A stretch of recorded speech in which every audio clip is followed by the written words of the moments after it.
Olá, seja muito bem-vinda a este belíssimo canal no YouTube. O meu nome é Thaís e no vídeo de hoje eu vou tirar todas as suas dúvidas sobre celebração de casamentos. Vem comigo! Se você não me acompanha no Instagram, no meu pessoal, ou também não acompanha Coisas de Diva, talvez esteja completamente por fora, porque eu andei mostrando nos stories, acabei escrevendo também em legenda de foto, que em 2019 eu estava celebrando casamentos, que era uma nova coisa que surgiu na minha vida. É um trabalho diferente do que eu costumo fazer, mas muito interessante. E aí surgiram várias dúvidas, eu deixei o espaço aberto para perguntas das pessoas e por isso hoje eu vou responder as mais específicas, interessantes, as que explicam melhor esse tipo de serviço que está ficando cada vez mais comum aqui no Brasil. A primeira pergunta é a seguinte: como assim celebrante, afinal de contas? Primeira coisa que eu queria explicar, que eu acho que muita gente confunde, é celebrante de casamentos com cerimonialista ou cerimonial. O cerimonialista, cerimonial, ele cuida de todo o processo do casamento, da festa inteira. É o cara que organiza, ou a mulher que organiza, que vê se está tudo certo, os fornecedores, se está tudo muito bem orquestrado para que o casamento funcione. O celebrante é uma peça do casamento, que é efetivamente quem fica de frente para os noivos e celebra, conduz a cerimônia. É como um mestre de cerimônias, mais uma versão casamentos. Para imaginar, por exemplo, ele fica no lugar do padre, ou do pastor, do rabino, enfim, porque os casamentos celebrados por celebrantes são não religiosos, o que significa que eles são para todos. Claro que se tem um casamento, por exemplo, em que os noivos pedem citações a Deus, uma oração, isso tudo pode ser colocado.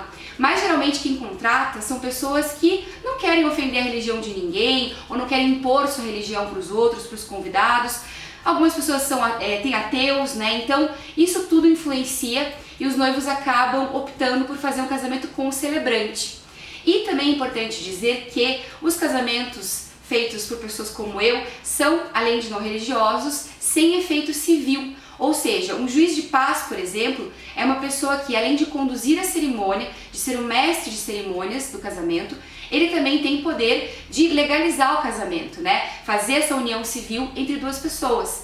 Eu não tenho esse poder enquanto celebrante e por isso geralmente quem procura esse tipo de trabalho são realmente noivos que querem celebrar o amor, querem fazer uma cerimônia bem leve, tranquila e especialmente personalizada, que conte a história deles, que tenha a cadência que eles quiserem, de início, meio e fim. Obviamente algumas coisas do casamento, elas são sempre as mesmas, tipo troca das alianças, os votos, enfim, o sim, mas ainda assim você personaliza tudo e acaba que os noivos têm uma possibilidade de fazer um casamento bem alegre, bem diferente, bem descontraído se eles quiserem, bem adaptado àquilo que eles sonham e, enfim, a imaginação que eles tiveram para aquele momento tão especial da vida deles, que é essa união, essa celebração. Uma outra dúvida que surgiu no Instagram foi: por que você decidiu celebrar casamentos? Basicamente, acho que todo mundo que entra nessa área acaba sem querer começando e se descobrindo nisso, né? As histórias são sempre bem parecidas e a minha não podia ser muito diferente também. Na verdade, eu sempre gostei muito de casamentos, de festas, de celebrações do amor. Eu sou uma romântica e quando eu tinha 18 anos eu fui assistente de cerimonial. Era uma função assim bem simples, mas eu já estava imersa nesse meio, digamos. E aí passou o tempo, muitos anos, e aí eu sempre gostei muito de assistir, né, programas de noivas, de casamentos e tal, e eu notei que existia a figura do celebrante que não era um juiz de paz. E um dia eu comentei numa roda de amigas que eu adoraria fazer aquilo um dia, que eu achei aquilo muito legal. E aí uma dessas amigas, na sequência, passado alguns meses, me contatou e perguntou se eu faria o casamento dela. E aí eu aceitei o desafio. Pesquisei muito, conversei muito com ela, porque ela também trabalhava nessa área de eventos, de casamentos, por coincidência. E aí a gente chegou num casamento totalmente personalizado, quer dizer, ela nem viu porque eu fiz sozinha. Eu segui uma base, pesquisei e tal, e acabei celebrando, todo mundo adorou, a família dela elogiou um monte e tal. Mas também ficou por isso mesmo, né? Fiz esse carinho pra ela e passou o tempo, tudo bem. Aí em 2018 eu encontrei com o primo dela e com a noiva.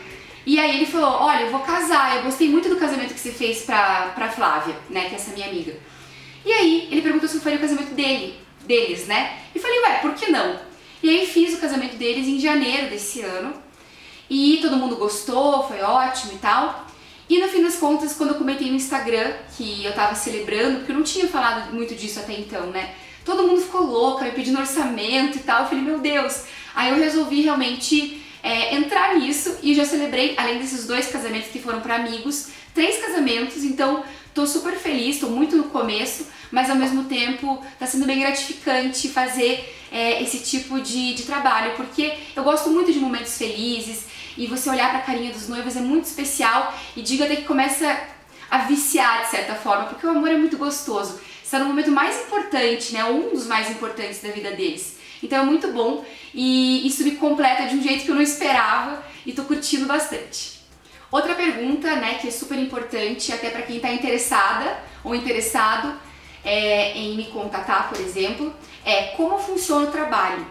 Então basicamente é assim, eu recebo um e-mail, olha, vou me casar, eu mando algumas perguntinhas, geralmente é a noiva que faz esse contato, eu mando algumas perguntinhas para a noiva, alguns detalhes, e a partir disso eu explico como funciona tudo e mando também um orçamento, porque o valor realmente varia de acordo com a distância do local, se é numa outra cidade, se é numa chácara, tudo isso acaba agregando um pouco desse custo operacional, digamos assim, para realizar o casamento. De todo modo, funciona então, passando o orçamento, ela diz ok. Quando ela aceita, eu vou encontrar os noivos, né? E aí eu passo várias horas conversando com eles e quero saber a história de amor, quero pegar os detalhes, observar assim as pequenas coisas, os pequenos gestos dos dois, como é que eles lidam um com o outro, como eles se olham. Eles vão contando, eu pergunto do dia a dia deles, o que eles fazem, enfim, eu mergulho na história deles durante algumas horas e, claro, também converso sobre aquilo que eles querem ou não querem na cerimônia. Alguns noivos pedem cerimônias, assim, rituais específicos, né, tipo cerimônia das areias, das velas, existem algumas coisas aí no ramo dos casamentos que estão em alta hoje em dia. Então eu pergunto se eles querem oração, se algum padrinho vai falar alguma coisa, se tem aquela avó que quer orar, por exemplo, tudo. Pego toda a dinâmica do casamento, converso muito com eles e a partir disso eu escrevo uma cerimônia 100% personalizada para esses noivos, contando a história, com os detalhes, com, enfim, várias coisas. E claro, eles podem ver esse texto antes de aprovarem se eles quiserem, mas até agora ninguém quis, eu fiz a cerimônia totalmente de surpresa. E esse meu processo de mergulhar na história deles vai além também da entrevista. Eu passo bastante tempo fuçando eles nas redes sociais, pego algumas coisas que eles não me disseram, para justamente surpreendê-los também na hora da cerimônia. E assim, depois de tudo isso, de escrever todo o texto, de ter tudo em mãos, converso com o cerimonialista também para ver se tem algum detalhe, música, chego com bastante antecedência no casamento para ver justamente algumas questões ali operacionais de os padrinhos vão entrar, quem é quem na família, se eu faço menção a uma pessoa, eu aponto para a pessoa, eu olho para a pessoa. E aí eu celebro, obviamente, o casamento e essa é a minha função.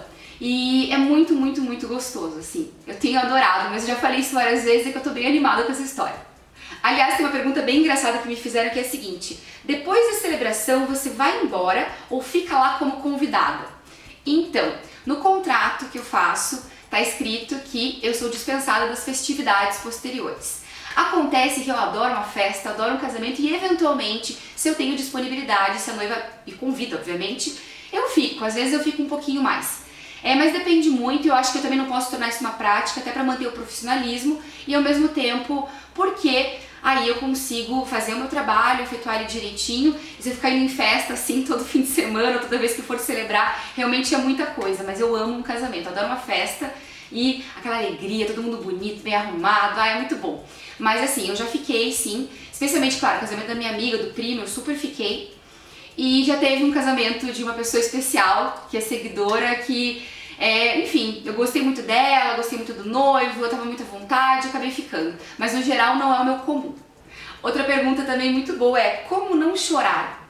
A grande verdade é que eu choro, mas choro escondidinha. Geralmente quando eu tô falando pros noivos eu tô muito concentrada, eu tô assim, ali pra eles e pros convidados, né? Mas geralmente durante os votos eu dou uma choradinha bem disfarçada assim no cantinho e às vezes até comento assim os votos, porque é muito lindo, né? É muito amor, é muito carinho, muita emoção e eu mesma acabo ficando emocionada. Me perguntaram também como é que faz para entrar no mercado de celebrante de casamentos, né? Se precisa fazer algum curso, qual que é esse caminho aí das pedras. Na verdade, existem cursos sim para celebrantes de casamentos, mestres de cerimônia, mas não é nada obrigatório, não tem nenhum tipo de regulamentação, assim, você só pode ser celebrante se tiver uma autorização tal. Não, qualquer um pode ser, mas em geral pessoas que se tornam celebrantes de casamentos têm ali alguma afinidade com a fala, com a escrita, a comunicação, né? Eu sou jornalista, então para mim não é nada difícil entrevistar os noivos, escrever e depois comunicar isso, que seria o dia do casamento em si, a própria celebração. Eu tenho essa desenvoltura para fazer. Mas eu sei também que tem muitos fonoaudiólogos, atores e atrizes, locutores, radialistas, enfim, pessoas que também trabalham com isso, que acabam entrando nesse ramo porque gostam de celebrar o amor, enfim, e se identificam com esse tipo de trabalho. Mas eu diria o seguinte, que o fundamental para quem quer se tornar um celebrante é ter uma boa oratória, porque você precisa falar com clareza em público, tem que ter desenvoltura, jogo de cintura, enfim, algumas coisas às vezes saem fora do script, então é importante que seja uma pessoa bem desinibida, bem cara de pau, e isso eu sou com certeza. Tem que ter curiosidade, porque você vai entrevistar os noivos, vai conversar, você tem que querer saber tudo sobre eles. Eles têm que ser ali a tua pauta principal. Então curiosidade é super importante, mas também é importante uma boa observação.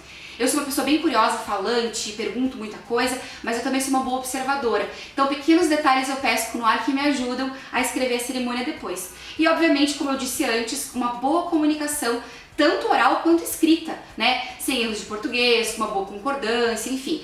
Esse tipo de coisa básica ali para conseguir falar bem, falar sem gírias, sem vícios. E é isso. Eu acho que é um mercado bem gostoso, bem interessante. E quem tem esses predicados, essas características, tem tudo para dar certo também. Também me perguntaram como é que faz para entrar efetivamente no mercado no sentido de se posicionar. Eu dei uma grande sorte, né, de ter um público já que me segue, que me conhece e, enfim, as pessoas gostam de mim, gostam da forma como eu vejo a vida, como eu falo, isso é o que as noivas me disseram até hoje. Mas o que eu acho super importante é se comunicar, falar que você está fazendo isso, que você trabalha com isso. Acho que para quem nunca fez um casamento é legal se oferecer para fazer gratuitamente de amigos e se experimentar na situação para ver se gosta mesmo. E claro, falar na internet que faz, comunicar assim, em feiras, o marketing digital é super importante. Mas assim, geralmente celebrantes começam desse jeitinho bem natural que foi a forma como eu comecei.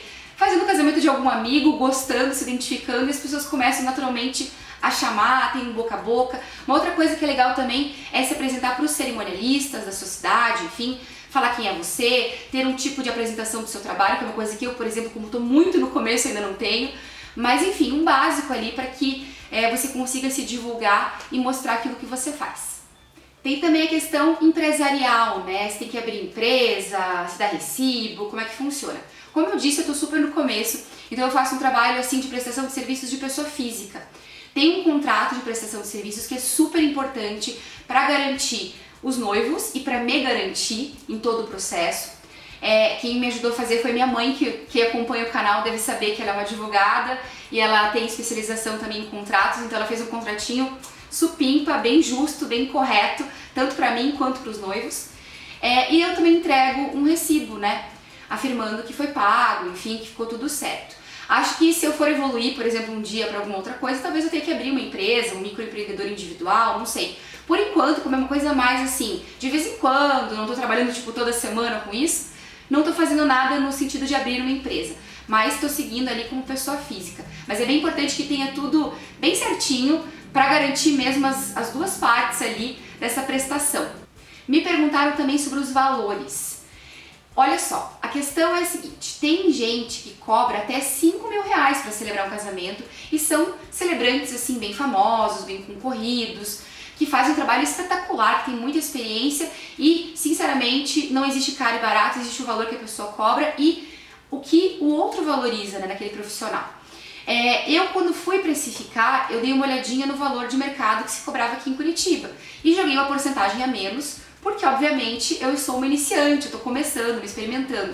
Então eu me baseei dessa forma. Tem muitos sites, né, de casamento, tem fóruns e tal, e você fica meio por dentro dos valores das pessoas porque elas colocam lá. E assim você consegue fazer uma análise da concorrência, entre aspas, que são as pessoas da sociedade. Se não tiver tantos celebrantes, pode ser o pastor, o padre, enfim, pessoas ali, juiz de paz, quanto que essas pessoas cobrariam, e aí você pode se basear também no seu preço.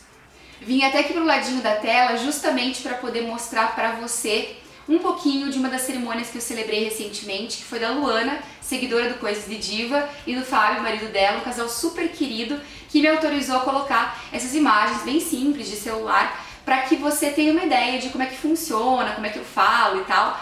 Então, vou deixar aqui do ladinho e não desista de ver o vídeo, eu vou dar tchau agora, mas continua por aqui para dar uma olhada como é que é.